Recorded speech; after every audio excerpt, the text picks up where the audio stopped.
말라기 선지자가 말씀을 전할 때가 이스라엘이 포로로 돌아온 뒤부터 100년이 지난 뒤입니다.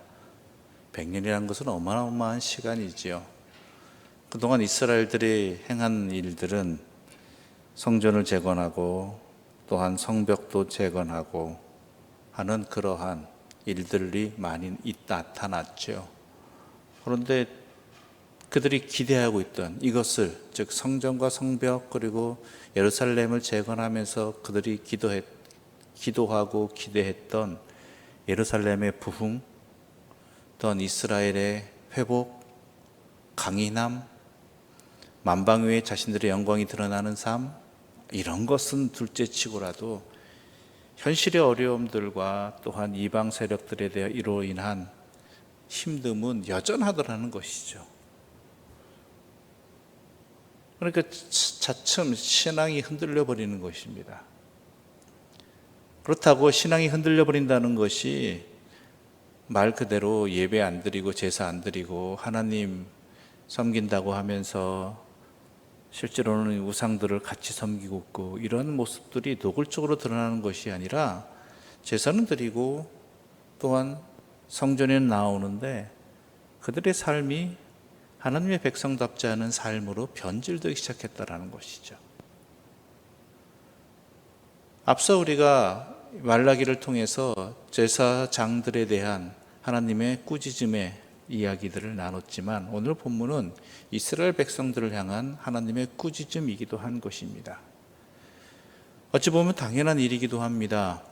제사가 제대로 지내지지 않으니까, 예배가 제대로 하나님께 드리지 못하게 되니까 삶이 같이 망가지는 것이죠. 그 시작의 단추가 잘못되어 버리니까 그 다음 단추도 제대로 될 수가 없는 것입니다. 첫 단추가 잘못 깨졌는데 그 다음 단추가 제대로 제자리를 찾아가려는 법은 당연하게 없는 법임에도 불구하고 사람들은 마치 그게 될 수 있는 것인 양 착각한다라는 것이죠. 가장 먼저 소중히 여겨야 될 부분은 하나님과의 관계이고 또한 가장 소중히 여길 뿐만 아니라 가장 첫 번째임에도 불구하고 우리의 삶 가운데 그것은 항상 나중 일이 되어지고 여유 있으면이 되어버리는 그런 안타까운 상황들이 이때도 나타났다는 것이죠. 지금 내가 먹고 사는 문제가 심각한 상황인데, 지금 나의 이 땅에 닥쳐진 위기 상황이 심각한 상황인데 그것부터 해결하고 난 다음에 하나님을 찾아야지, 하나님도 또한 그런 걸 이해해 주셔야지라는 그런 자기 기만 속에서 안타까운 모습을 자꾸 드러내니까 말라기를 통해서 하나님은 이 세상을 주관하는 이가 누구인지, 또한 가장 먼저 무엇을 해야 되고 어떠한 믿음을 가져야 될지를 다시 한번 경고해 주고 계시는 것이죠. 왜요? 이스라엘 백성들을 사랑하시기 때문에. 그러한 모습이라 할지라도 하나님의 백성으로 삼아 주셨기 때문에, 그래서 제대로 살기를 바라는 하나님의 뜻이 이 안에 담겨 있는 것입니다. 그런 가운데 하나님께서는 두 사자를 보내겠다고 이야기합니다. 즉 나의 사자와 또한 언약의 사자라는 것이죠. 우리 함께 1절과 2절의 말씀 함께 읽어보겠습니다. 1절과 2절입니다. 만군의 여호와가 이르노라, 보라 내가 내 사자를 보내리니 그가 내 앞에서 길을 준비할 것이요 또 너희가 구하는 바 주가 갑자기 그의 성전에 임하시리니 곧 너희가 사모하는 바 언약의 사자가 임하실 것이라. 그가 임하시는 날을 누가 능히 당하며 그가 나타나는 때에 누가 능히 서리요. 그는 금을 연단하는 자의 불과 표백하는 자의 잿물과 같을 것이라. 먼저 누구를 보낸다 그러죠? 내 사자를 보내리니 그가 내 앞에서 길을 준비할 것이요. 문득 이 구절의 소리가 떠오르는 사람은, 대표적인 사람이 바로 세례 요한을 이야기하는 것이죠. 그런데 우리의 삶도 마찬가지입니다. 우리도 주님이 오실 길을 예비하는 자입니다. 다시 오실 주님을 맞이하기 위한 길을 예비하는 자이기도 하지만 또 다른 의미로서는 이 세상의 그 누군가에게 주님이 오실 길을 준비하는 자라는 것이죠. 우리의 삶을 통해서 주님이 오실 길을 제대로 준비하느냐 아니냐에 따라서 주님이 가실 그곳이, 주님이 임하실 그 사람에게 물론 그래도 임하시겠지만 우리의 역할을 제대로 하느냐 아니냐에 따라서 전혀 다른 양상이 나타난다라는 것이죠. 우리가 교만하고 또한 주의 뜻 따르지 않으면 주의 길을 막는 자가 됩니다. 더 나아가서 주님께 향하는 자에게 자기도 못 가면서 남도 못 가게 하는 그러한 죄악의 사람이 되어버리는 것이죠. 그렇지 않습니까? 세상 사람들은 우리를 통해서 주님을 바라봅니다. 주님을 경험합니다. 그런데 그러한 우리가 그러한 모습을 제대로 증거하지 못한다면, 도리어 가리는 자가 되어버린다면 그것만큼 안타까운 일이 어디 있겠습니까? 우리 주님도 이 땅에 오셔서 꾸짖은 내용 중에 하나가 바리새인이나 서기관이나 또한 종교 지도자들을 꾸짖은 이유가 자기도 못 가면서 남도 못 가게 하는 사람이라고, 그 앞을 가로막는 자라고, 회칠한 무덤이라고 그렇게 꾸짖으신 것, 그것은 단지 그 사람들만 뿐만 아니라 그런 행태를 하고 우리가 있다면 우리도 똑같은 사람들이 되어지는 것이죠.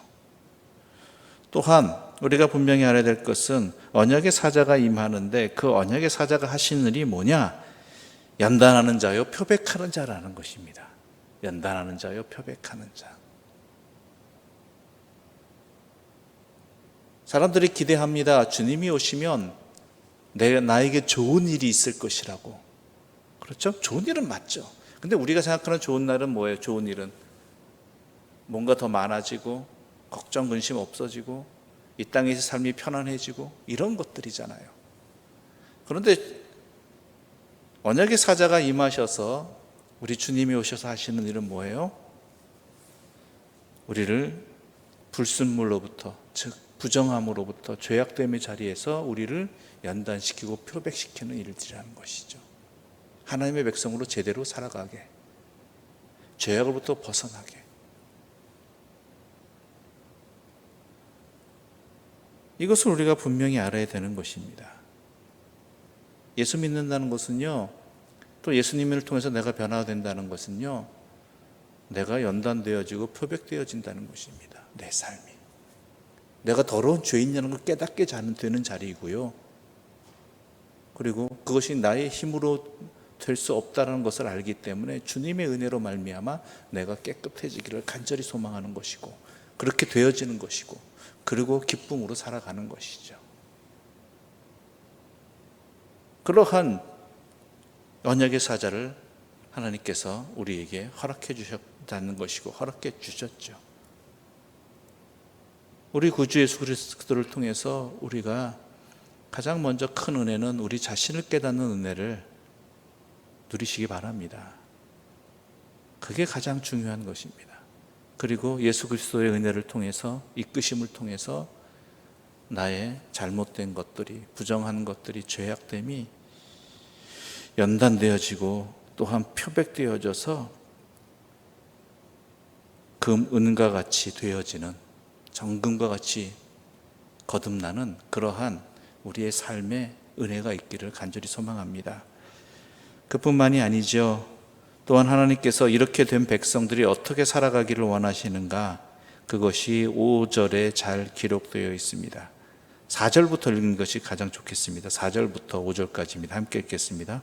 그때 유다와 예루살렘의 봉헌물이 옛날과 고대와 같이 나 여호와께 기쁨이 되려니와 내가 심판하러 너희에게 임할 것이라. 점치는 자에게와 간음하는 자에게와 거짓 맹세하는 자에게와 품꾼에 싸게 대하여 억울하게 하며 과부와 고아를 압제하며 나그네를 억울하게 하며 나를 경외하지 아니하는 자들에게 속히 증언하리라. 만군의 여호와가 말하였느니라. 아멘. 4절부터 이어지는 내용이 뭡니까? 예루살렘의 봉헌물이 옛날과 고대와 같이 나 여호와께 기쁨이 되리라. 이것은 어제도 말씀드렸지만 단순히 제사에 제물로 바쳐지는 것들, 뭐 양이나 소, 오늘날 말하자면 물질 같은 것만을 이야기하는 것이라 그것도 포함이겠지만 더 정확한 것은 우리 자신이죠. 우리 자신이 주님께 기쁜 자가 되어진다는 것입니다. 그런데 심판하는 대상이 있습니다.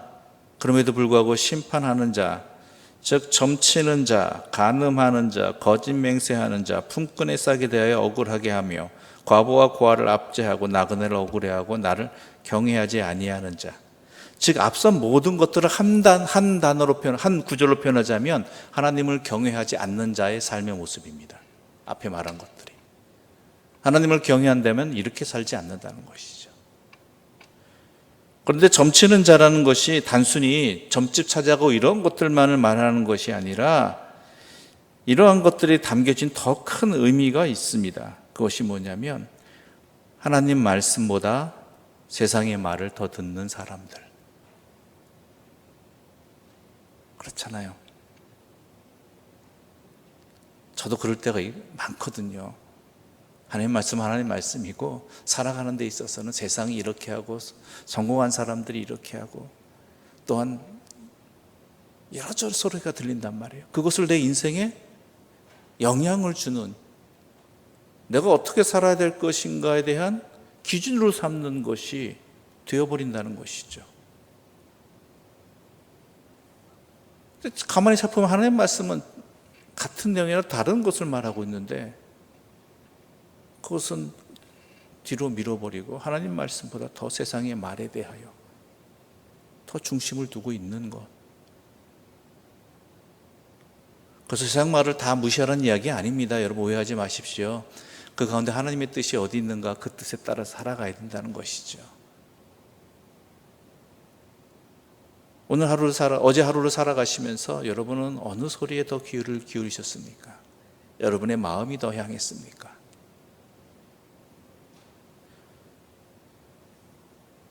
또 그 다음에 나오는 내용, 간음하는 자는 무엇이겠습니까? 우리가 말하는 세상 정욕의 간음을 이야기하는 것을 넘어섭니다. 하나님과의 우리의 관계 속에서 하나님과의 우리의 관계를 제대로 정결하게 지키고 있느냐라는 것이죠. 두 주인을 섬기고 있는 것은 아니냐라는 것이죠. 그게 간음 아닙니까? 두 배우자를 사랑하고 함께 살아가는 것, 하나님과의 나의 관계 속에서 여호와 하나님만을 나의 주인으로 섬기고 살아가느냐라는 것이죠. 그건 이미 그 자체가 심판당한 겁니다.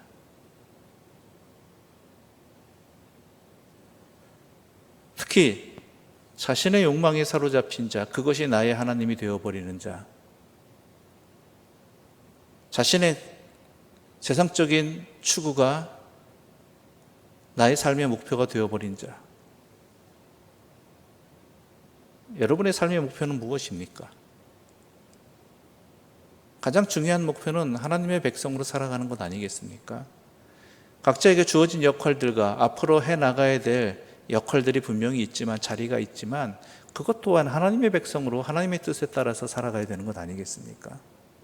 그것이 아니라 자신의 욕망을 이루기 위하여 세상적인 어떠한 것을 추구하기 위해 하나님과는 상관없이 그것에 사로잡힌 사람들, 그것을 이루기 위해서 하나님을 도리어 이용하는 사람들, 이 사람들이 간음하는 자들이죠. 또 그 다음에 거짓 맹세하는 자는 두말할 필요 없는 것이죠. 세상 사람, 목사들도 그렇고 세상 사람들도 다 똑같지 않습니까? 하나님의 말씀을 거짓되어 인용하는 사람들이 얼마나 많이 나타나는데요. 이게 거짓 맹세라는 것입니다. 자신의 뜻을, 목적을 이루기 위해서 하나님 말씀마저도 오용하는 사람들이 있다라는 것이고, 거기에 또 현혹되는 사람들도 있다라는 것이죠. 살펴야 됩니다. 또 품꾼에 싸게 대하여 억울하게 하는 사람, 과부와 고아를 압제하며 나그네를 억울하게 하는 자, 이것은 우리가 너무나 잘 알지요. 자신의 힘과 또한 권력들이나 부를 이용해서 자신보다 어렵고 힘든 사람을 정당하지 않게 대우하는 사람들, 줘야 될 것을 주지 아니하고 지켜줘야 될 것을 지켜주지 아니하고 자신의 이익에만 목적을 둔 사람들, 이 사람들에 대해서 하나님께서는 심판하시러 오신다라는 것이고, 이 사람들을 한마디로 여호와를 경외하지 않는 자들이라고 말씀하고 계시는 것입니다. 또한 하나님께서는 이스라엘 백성들을 향해서 꾸짖고 계시는 내용이 하나님께 드리는 11조와 헌물에 대한 이야기로 나옵니다. 이것을 하나님께서는 나의 것을 도둑질하였다라고 이야기합니다. 이것이 단순히 헌금에 대한 이야기로 오해하지 마십시오. 교회가 목사가 헌금을 강요하기 위한 부분이라고 착각하지 마십시오. 이것은 분명히 하나님과의 나와의 관계 속에서 어떠하느냐라는 것입니다. 물론 목회자들이 부정하게 사용하고 또한 교회가 헛된 것에 돈을 쓰는 경우는 하나님께 심판받을 내용입니다. 그런데 우리가 하나님께 온전히 드려야 될 것을 드리지 못하는 그 중심이 어디에 있느냐를 한번 살펴보자는 것이죠. 11조와 헌물이라는 것들이 나의 삶의 모든 것이 하나님께로부터 비롯되었다는 것과 나의 삶의 주인은 하나님의 것이라는 것을 고백하는 믿음의 행위인 것입니다. 그러한 중심을 가지고 드리고 있느냐라는 것이죠, 하나님께. 열심히 드리는 분들 가운데도 혹시 조심해야 될 부분이 뭐냐면 그것이 나의 교만의 증거가 되어서는 안 된다, 교만의 도구가 되어서는 안 된다는 것입니다.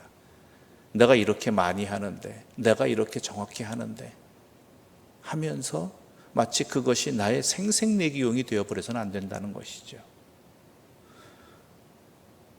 결국 나의 모든 것은 하나님으로부터 비롯되어지는 것이므로 그것에 대한 감사의 자리로 드리는 것이니까 도리어 겸손해야 되고 또한 드릴 수 있음이 기쁨이 되어야 되는 것이지, 마치 그것이 나의 힘과 나의 어떠한 무엇을 증명하는 것처럼 착각해서는 도저히 안 된다는, 하나님이 기뻐 받으시지 않는다는 것이죠. 하나님께 도리어 나의 죄악됨을 고백하는 자리가 되어버린다는 것이죠.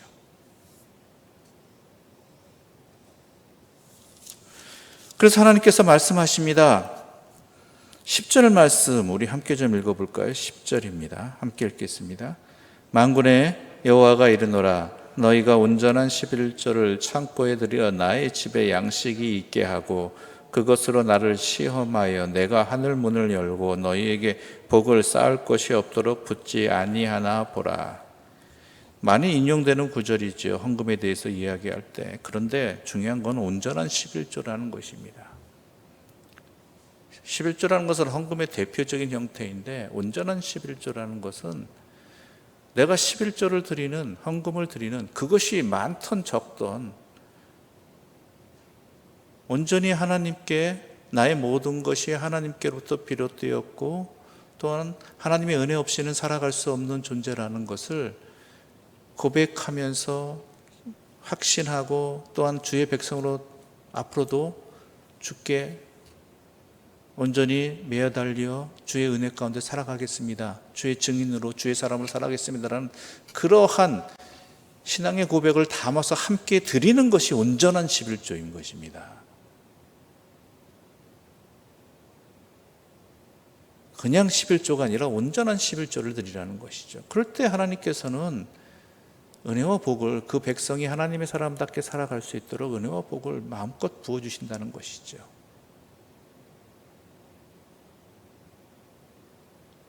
그것이 많건 작건 우리 주님께서 기뻐하시는 것은 과부의 두 랩돈, 그것이 무엇입니까? 그 삶을 드리는 것 아니에요. 그 중심을 드리는 것.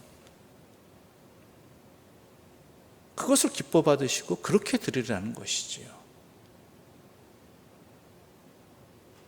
그럴 때 하나님께서 은혜와 복을 주시다 보니까 그 땅이 아름다워지고 또한 모든 이방인들이 너희를 복되다 할 것이다 라고 이야기해 주시는 것이지요.